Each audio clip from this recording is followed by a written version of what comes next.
नमस्कार मित्रांनो, आज आपण गाय चेक केली दुपारी आणि 2 महिन्याची गाय गाभण निघाली. गायचा प्रॉब्लेम काय झाला होता की गायला आर्टिफिशियल इन्सेमिनेशन म्हणजे आपण गायला इंजेक्शन भरल्यानंतर गायनं व्हाईट पस टाकायला चालू केलं होतं. प्रॉब्लेम असा झाला होता की गाय हिटवर आली आणि हिटवर आल्यानंतर आपण डबल इंजेक्शन भरलं होतं. डबल म्हणजेच काय की आज एक भरलं आणि दुसऱ्या दिवशी एकदा भरलं. आणि यामुळं काय झालं मित्रांनो की दुसऱ्या दिवशी इंजेक्शन भरल्यानंतर गायनं लगेच संध्याकाळी घाण टाकायला सुरुवात केली आणि घाण कसली होती? पांढऱ्या कलरची घाण होती. दुधासारखी किंवा दह्यासारखी आपण म्हणू शकतो, घट्ट. आणि त्या घाणीचा वास येत होता मित्रांनो. म्हणजे चांगल्या गर्भाची वाट लागली त्या इंजेक्शनामुळं. कारण ते इंजेक्शन मित्रांनो इन्फेक्टेड असेल किंवा खराब इंजेक्शन असेल आणि त्यामुळं त्या गायीनं घाण टाकायला सुरुवात केली. आपण ट्रीटमेंट केली. साधारणतः ट्रीटमेंट 15 ते 20 दिवस मित्रांनो ही ट्रीटमेंट चालू होती. कारण 2 ते 3 अँटीबायोटिकचा वापर केला होता, तरी इन्फेक्शन हे थांबत नव्हतं. शेवटी आपण ट्रीटमेंट थोडीशी चेंज केली आणि गायीला रिझल्ट आला. आणि रिझल्ट आल्यानंतर गायीला आपण म्हणजे गायीची पिशवी व्यवस्थित झाली. व्यवस्थित झाल्यानंतर आपण गायीला केलं आणि आज चेक केलं तर गाय गाभण निघाली मित्रांनो.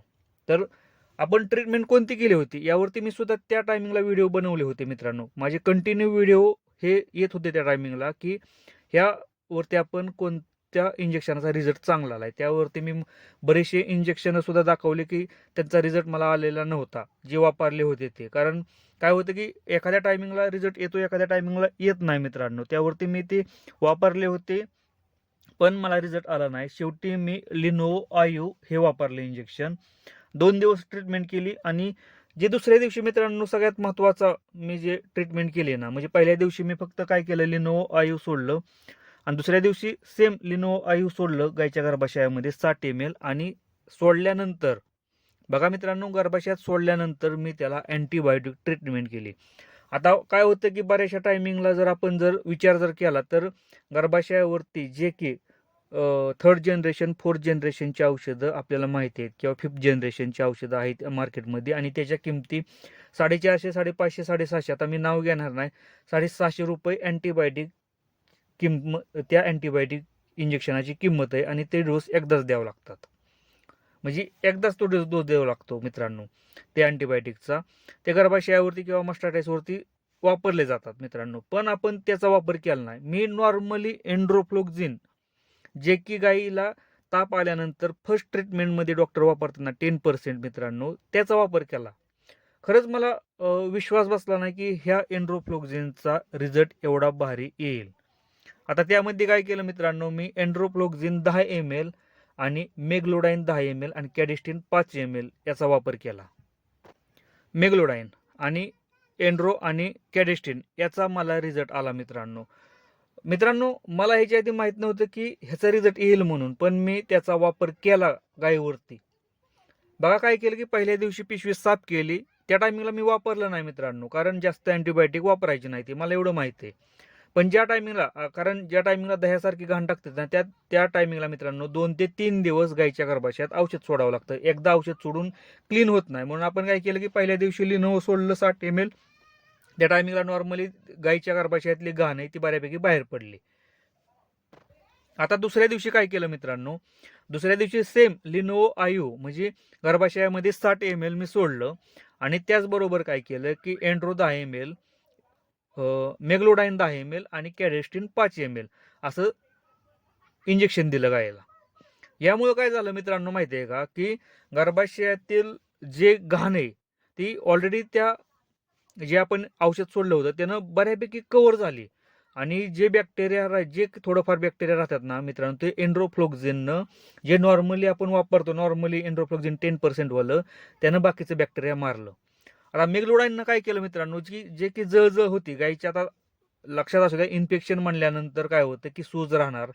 पहिली गोष्ट सूज राहणार इन्फेक्शन म्हणलं की. दुसरी गोष्ट जळजळ किंवा पेन, ह्या गोष्टी भरपूर प्रमाणात होतात, पण ते दिसत नाही ते आपल्याला. लक्षात असू द्या, कोणतंही इन्फेक्शन असू द्या, जखम म्हणजे तिथं घाण येते म्हणजे काय झालंय मित्रांनो, एक प्रकारे गर्भाशयामध्ये जखम झाली, तिथं किडं पडल्यात आणि ती घाण बाहेर पडते. एक पॉसारखी घाण पडते मित्रांनो.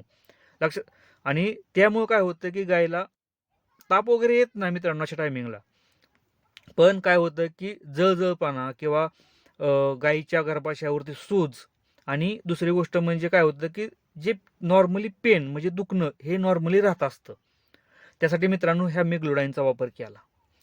मित्रांनो इथं मेलोनेक्स प्लस किंवा दुसरं ॲनल्जेसिक कोणतंही वापरू नका. मेग्लोडाईन वापरा. थोडंसं महाग जातंय पण मेग्लोडाईनचा वापर करा. इथं मित्रांनो चांगला रिझल्ट भेटतोय आणि कॅडिस्टिन तर आपण नॉर्मली वापरतोच. एन्ड्रो आणि मेग्लोडाईन ह्या 2 इंजेक्शनांचा वापर केल्याने मित्रांनो गर्भाशयावरती चांगला रिझल्ट भेटतोय. आणि हे माझे एका गायीला नाही बरं का, मी दुसऱ्या सुद्धा गायीला सेम ट्रीटमेंट केली आणि गाय आत्ता आपण 1 महिना झालं भरलेली आहे. त्या गायीवरती सुद्धा आपण व्हिडिओ बनवणार आहे. आपण 2 महिन्यानंतर चेक केल्यानंतर आपण बनवणार आहे गाय गाभण राहिली की नाही. पण गायीनं मित्रांनो ते पण AI केलं की घाण टाकायची. आपण सेम ट्रीटमेंट केली आणि आत्ता गायीनं घाण टाकणं बंद केलेलं आहे. म्हणजे AI केल्यानंतर नॉर्मली गाय जशी गाभण राहते ना मित्रांनो त्या प्रकारे नॉर्मली आहे गाय. गाय आपली आहे. त्यामुळं मित्रांनो एक गोष्ट लक्षात ठेवा की आपल्या ज्या व्हिडिओमध्ये मी ट्रीटमेंट सांगतो ना, ज्याचा सक्सेसफुल रिझल्ट भेटलाय ना मला औषधांचा, तोच मी ह्या व्हिडिओमध्ये सांगतो की अशा फालतू दुसऱ्या कोणत्याही सांगत नाही की बस आपलं काहीतरी सांगायचं आणि टाइमपास म्हणून व्हिडिओ बनवायचा. असं नाही मित्रांनो, आपला एकच उद्देश आहे की आपल्या व्हिडिओच्या माध्यमातून की शेतकऱ्याच्या गायी खाली राहिल्या नाहीत पाहिजेत किंवा पार्ट्या गायी राहिल्या नाहीत पाहिजेत गोठ्यामध्ये.